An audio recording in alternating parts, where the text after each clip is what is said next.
What's going on, gunfighters? Saddle up for another episode of Gunfighter Life, where we talk about guns, gunfighting, tactics, ballistics. Today, ammo storage and stockpiling. The right way. With Almighty God at the center, Judeo-Christian values, and real-world, first-hand experience. For those of you that keep up with the day-to-day, or the current things going on in my life that care, I'll put in the bio, but I haven't updated the bio yet. I'm currently doing another gunfighter gig, a security contracting job, private contracting, making that mercenary money. It's good money, but I took this contract, so it was supposed to be part-time. It's not as part-time as I would like it to be. I worked earlier today, just got done with the ruck, and I figured there's enough time. Might not get the amount of sleep that I like, but there's enough time to get a recording in before I have to wake up and do the private security contracting again in the morning. So here we are. So forgive this off the cuff. Not really any notes for this episode other than it was a suggestion. I put it out to the patrons. Hey, what would you like an episode on? And I think it's a worthy episode. And I probably have a more unique take on it than a lot of people. More philosophy than numbers. Anyway, with that, I'll plug in the bio, and then we'll get into the main topic, ammo, storage, and stockpiling. I'll roll into a quick abbreviated bio, and then into the main topic. First and foremost, I am a Christian. I don't apologize for that. God is number one in my life. I grew up hunting and fishing in the backwoods of the southeastern United States at a very early age. Some of my earliest memories are with firearms. I joined the Marine Corps at 17, did a couple of combat tours in Iraq. By God's grace, He got me through that safely.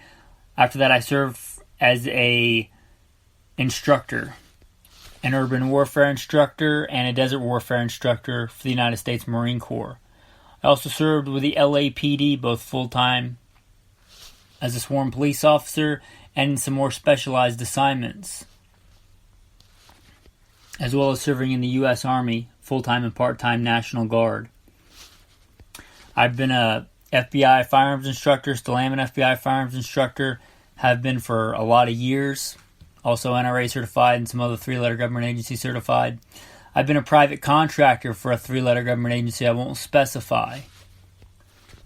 I've been the commander of a tactical team in a large metropolitan area.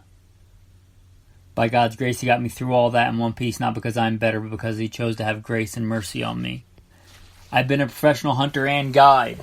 Professionally hunted things like buffalo and elk. Not many people today can say they've done that, but I'm blessed to be able to say that I have.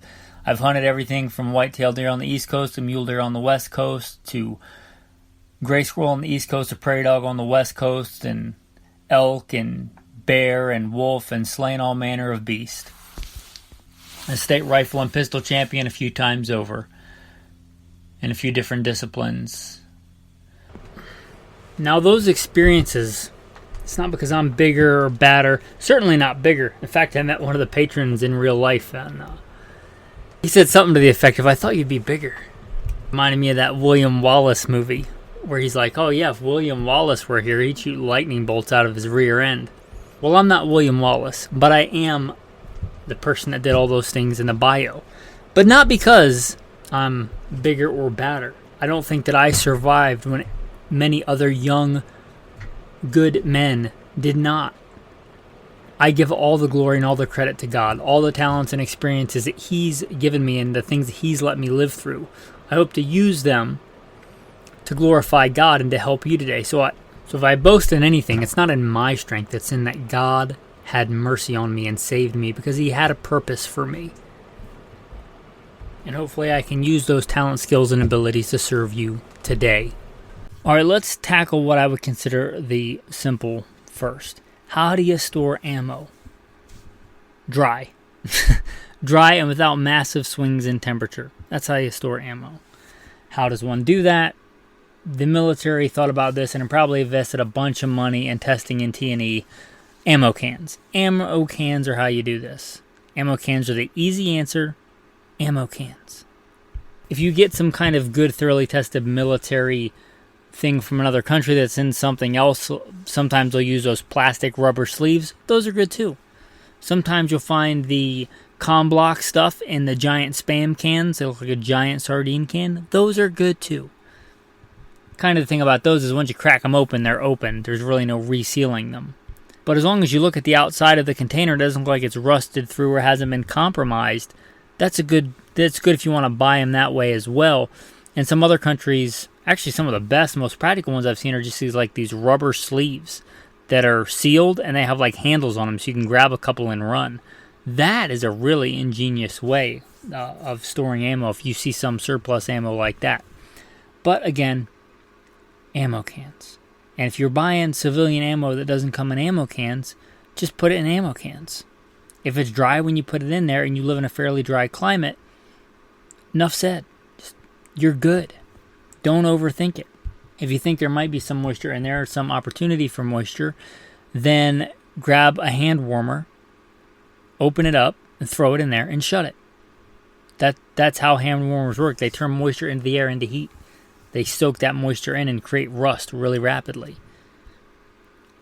You could buy like some kind of O2 absorber or some kind of desiccant or something, or you could just put a hand warmer in there. They're cheap, they're easy. Throw one in there. While you're at it, throw one in your range bag. Keep that dry any moisture out in there. But just don't overthink it, right? Put it in ammo cans. Store it in a place without massive temperature swings. It will last probably your adult life like that. But hopefully you won't have to worry about that because you'll be shooting and cycling through it. Alright, so I'm going to tackle another easier part first. How much ammo to store? Alright, so if it's not your core battery, probably enough to confirm 0, re-sight in if you're having a really bad time sighting in, and then accomplish the stated goal for the season or for the mission. If it's not part of your core battery, meaning like your core battery, your center fire rifle is a 308, but for elk hunting sometimes you like a 7 rem mag. You probably don't need 10,000 rounds for your 7 rem mag, right? Especially because you're probably stockpiling really good premium quality bonded technology hunting ammunition. So you probably need enough to confirm 0. If it's not zeroed, re-sight it in, and then maybe a season of elk hunting. So maybe 50 rounds. It's not part of your core battery, right? If the peanut butter and chocolate hits the fan, you're not running around with a 7 rem mag or a 300 Win mag or whatever with a bayonet duct tape to it, right? Hopefully, I mean, that's what you got, but I hope you got a better choice than that. Hopefully your plan is not to run around the apocalypse with a bolt action rifle in the first place. But if you do, it's probably not a 300 Win mag or a 7 rem mag. So for those calibers, it's pretty easy. Let's say a 22 long rifle is part of your core battery, but you have a 22 Hornet that you really like, and it's not part of your core battery. You just use it to shoot groundhogs. So maybe for that, 200 rounds. Because you can shoot quite a bit varmint hunting. But you go to confirm 0, your 0 is off, you re-sight in, you're talking, I don't know, hopefully 10 rounds, 15 rounds at the worst. Hopefully only a couple. But you could run into a situation where you're shooting and it's all in one little area, and you're about to pack up and you shoot one more shot and it's way off, and you inspect everything and you realize, oh, one of your mounts are loose. You put some Loctite on it and retighten your mounts, and now you got to kind of re-zero again. So in a bad situation like that, enough to confirm 0, and whatever you generally use in a season of groundhog hunting, right? Because ammo shortages are a real thing. I'm not even talking about the end of the world as we know it, man. I'm not talking about AI zombie chipmunks funded by commies taking over the world. I'm just talking about ammo shortages, right? That if you're old enough to be shooting, you've probably lived through a couple ammo shortages. So if ammo gets tight, you're like, well, I've got enough for a year of whatever the intended role of this weapon was. Things get really, really bad, it's not part of your core battery. It's not part of your core battery. Now let's talk about your core battery. This is where it's going to get maybe contentious. Some people are going to scream at the computer or the phone or the car or whatever audio projection device you're listening to this on and be like, no, you gotta have 10,000 rounds or you're gonna, might as well just shoot yourself in the foot on the way to the apocalypse if you don't have 10,000 rounds of 9mm, whatever. I'm not even really going to give you a number. You probably want me to say, you need 10,000 rounds of this and 5,000 rounds of this and 20,000 rounds of this, or you're wrong. Here's a question I'm going to ask you that might sting. Are you training now? Are you training now? Because if you're not well trained now, you're probably not going to get well trained for the apocalypse. I'm just being real with you. You're not going to turn into John Wick and a ninja having a baby when the apocalypse happens. So are you training now?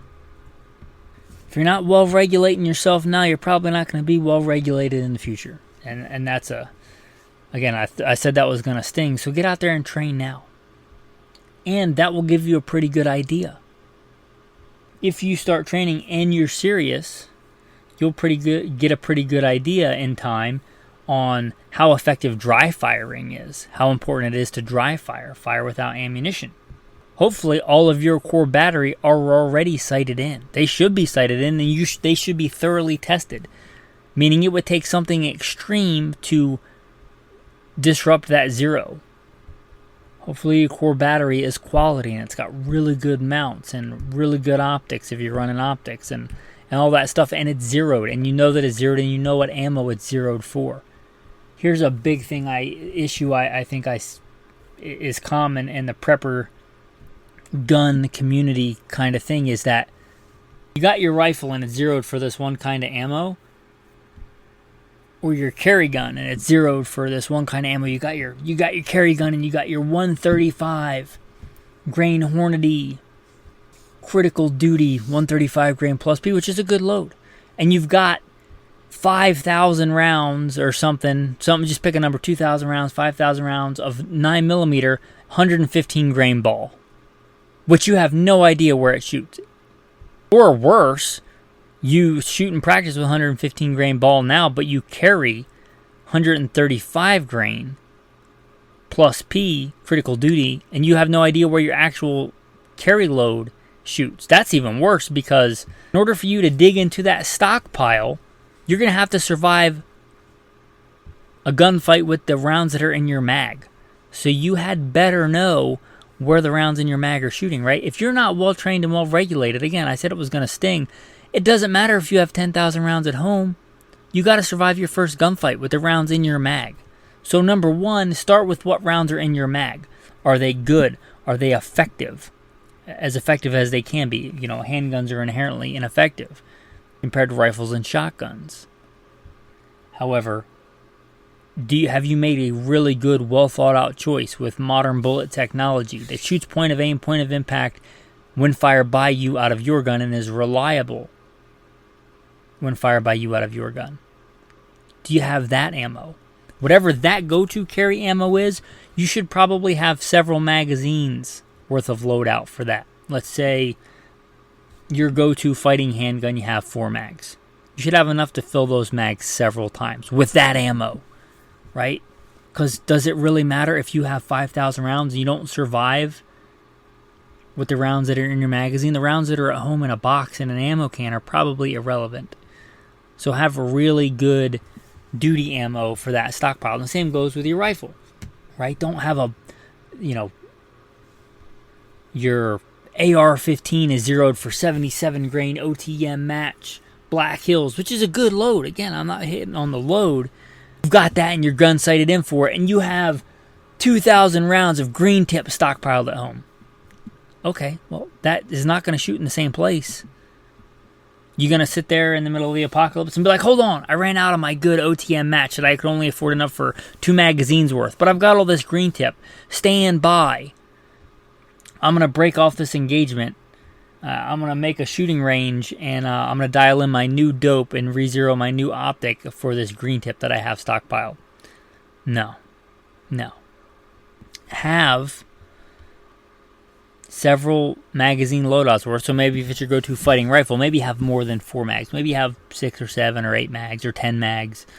Maybe you have several spare mags because magazines go bad. You should have enough to fill your core battery of magazines several times with the ammo that your gun is zeroed for. Again, if you don't have your gun zeroed for really good defensive fighting ammo or offensive fighting ammo, you're just going to be the guy that died with a bunch of green tip stockpiled somewhere that somebody finds one day. It's not going to help you out, right? Like you score extra cool points in the apocalypse for having a bunch of ammo stockpiled. You need to be effective with the rounds that are in your magazine. Those are the rounds that matter. The rounds you have stockpiled at home don't matter. They may as well not exist as far as you're concerned in your fight. The ammo that you have on you, on your person, on your reload, on your war belt, maybe in your bailout bag. Those are the rounds that matter. The rounds that are home stockpiled don't matter. And if you're not training and you're not, have a decent loadout of the rounds that you have zeroed in your gun, the fact that you have thousands of rounds stockpiled at home is a moot point to me. Maybe your widow can barter for a coffin for you to bury you in. That may sound harsh, but I think there's this fantasy like, I have 10,000 rounds stockpiled at home, and like some of it's 55 grain Winchester white box, and some of it's green tip, because the government might ban it, man. And then you have a couple of magazines because it's really expensive. You have like 2 magazines worth of 77 grain OTM match. But you've got 5,000 rounds total. You'd be better off. I'm telling you, I'm saying you'd be better off with 200 rounds of really good go-to quality ammo. Because you got to survive the first encounter to dig into your stockpile, right? If you're planning on having to use that gun to make it through that first encounter. That's what's important. So my advice, which I've been giving for a long time, is find a good carry ammo, whether it's a rifle or a handgun, that shoot the same point of aim, point of impact. I'm not saying this is going to work for you. I'm just giving you an example. So don't just do this without testing it. You have to test your kit. Maybe you want to stockpile, 55 grain American Eagle full metal jackets for shooting and practice and stuff like that. And in a pinch, if you ran out of everything else, you can use it. And let's say 55 grain Spear Gold Dot to shoot same point of aim, point of impact. If they do shoot same point of aim, point of impact, you have several hundred rounds of that and several hundred rounds of your practice ammo that shoots, if it shoots the same point of aim, point of impact. You're better off with, let's say, 500 rounds of that than you are with 5,000 rounds of, green tip. Unless you're the guy that thinks green tip's a good idea for the apocalypse, because the military uses it. If that's you, then just stockpile green tip, I guess. Be happy with a 3 MOA gun. I'm not telling you not to do that. I'm just saying there is a time and a place for specialty ammo, but we're talking about ammo stockpiling here and storage. For your handgun, for your rifle, get a good pairing of practice ammo and duty good carry ammo. Like, it could be 147 grain Spear Gold Dot and 147 grain Spear Lawman. They were designed to kind of match. And again, test that. Make sure they may not even feed out of your gun, even though they're really good ammo and you may have a really good gun. Not everything plays well together. But have enough to load your mags several times with the good ammo, and then have some practice ammo. And whatever you're comfortable with. You should be training, right? So if you say, that's the system I'm going to do, and I'm going to have a case of 1,000 rounds of 147 grain Spear Lawman. That matches my duty carry ammo in reserve. So let's say you've got 1,000 rounds in reserve, and you buy another 1,000 rounds, and whatever the older one is, you shoot first. And when you get near the bottom of that 1,000 rounds, because you're training and shooting and actually doing the things, not just buying stuff, not just being an Amazonian, click and buy, and now I'm John Wick. That's not how that works. Right? When you get down to that, you got 1,000 rounds in reserve, and you got another 1,000 round case that you open and train with. When you get close to the bottom of that 1,000 rounds, you buy another 1,000 rounds. You've got that 1,000 round kind of buffer. I'm going to break my own rule on this. You don't always have to, if that ammo is a little bit more expensive, sometimes you can buy the bargain, basement, remanufactured, 115 grain ammo if you want. I'm going to break my own rule, but Like, let's say, what was my last day off? Wednesday. Wednesday, part of the thing that I was training was literally shooting from retention, CQB tactics with live ammo. I'm shooting a target at arm's distance. The point of aim, point of impact difference to me is academic, and I've thoroughly tested my carry gun. I know that it will feed with my duty load and I know it'll feed with that duty load, so I don't need to thoroughly test that anymore. I put a lot of rounds to it. If I'm literally practicing shooting from retention, then yeah, I can shoot the 115 grain remanufactured, because at 12 inches, the difference in point of aim, point of impact is academic. But if I'm doing any kind of realistic, more common training, then I want to use that good pairing. But I'm just telling you, it's not a hard and fast rule. Use common sense. If you want to save some money, shooting some remanufactured stuff or shooting your reloads or whatever, that's fine. But I'm just giving you my philosophy here. Now here's the big one. I said if once you start training, you should realize how important dry fire is. Most of your training can be done dry fire. Next, a big chunk of your training can be done with the 22 long rifle. And this is where I'll tell you to stockpile a lot of rounds. This is where the 22 long rifle shines. One, for a core battery, it's a really good survival option. Some people say it's all you need because you can carry 1,000 rounds in your cargo pockets shirtless. Go bug out in your Crocs and your woodland camo pants with 1,000 rounds and you're good to go. Kill anything on the planet. Take down an elephant with a 22, man. I'm going to tell you, I like the 22. It's not my go-to survival long gun. It would be if there were a lot of caveats, but with no caveats, it's not my go-to survival gun. But it really shines for this, for stockpiling ammo, for training. Mostly for training. Is it a great small game tool? Yeah. Have I put a lot of meat down with 22? Yeah. It's good for that. However, it's also really good for training. So you can do a lot of dry fire training, and you can do a lot of to confirm the fundamentals, right? You build fundamentals, I believe, in dry fire, and you confirm fundamentals with live fire. Except for a few things like recoil control, because it's going to be slightly different. You can do and confirm that with 22. And to keep those skills sharp, you can do long gun with rifle, and although the loading and stuff might be different, again, you can do that. You can do that dry fire. You can practice your speed reloads from your war belt without ever firing a shot. Your manipulations and stuff, you don't actually need to fire a live round to do that. You can get really fast at reloads without ever firing a shot.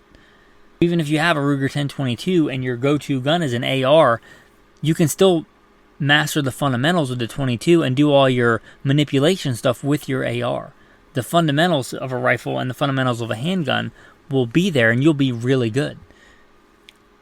So you could, do your rifle fundamentals and still maintain that discipline, even in an ammo shortage with the 22. So let's look at the 22.